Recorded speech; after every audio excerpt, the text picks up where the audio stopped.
watch hour. Kaakibat lang po ng ating pangarap ay puyat, ayan, puyat, pagod, sakripisyo po talaga para po sa ating abot kamay na pangarap. So, hindi hindi po madali, pero hangga't nariyan po kayo na sumusuporta sa aming mga live presentation, mga videos, short videos, patuloy din po ako na gagawa ng aking part para po mag-upload, mag-live, makipag-engagement.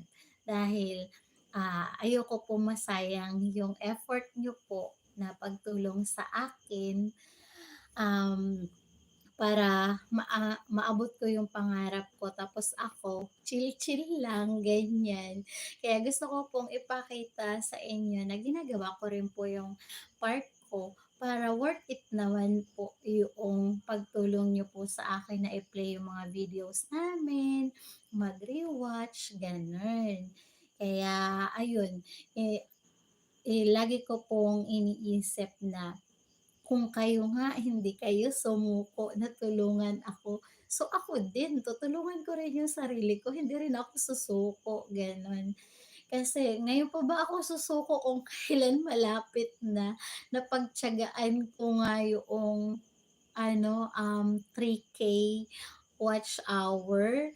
So, kaya ko ring tapusin yung 1K na lang na natitira para po ma-fully monetize, magkaroon po ng harang yung ating mga videos, ayun. Tapos sa ating live presentation, meron din pong harang. So, yun po yung, main goal, gano'n.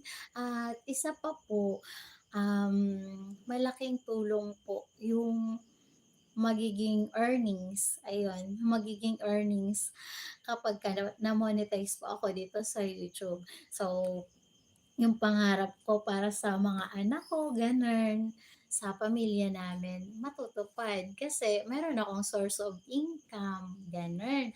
Tapos yung mga nakikita ko na mga malalaki na YouTuber, ganyan, yung mga sikat na po sila, nakakapagpagawa po sila ng bahay.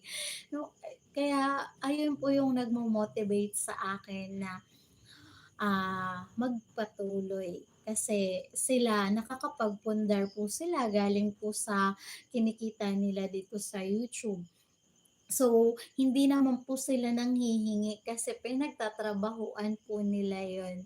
So, si Boss YouTube po yung ating boss, ayun. So, siya po nagpapasahod kaya ayun, gawin natin yung part. So, um, kabilang na siya sa priority.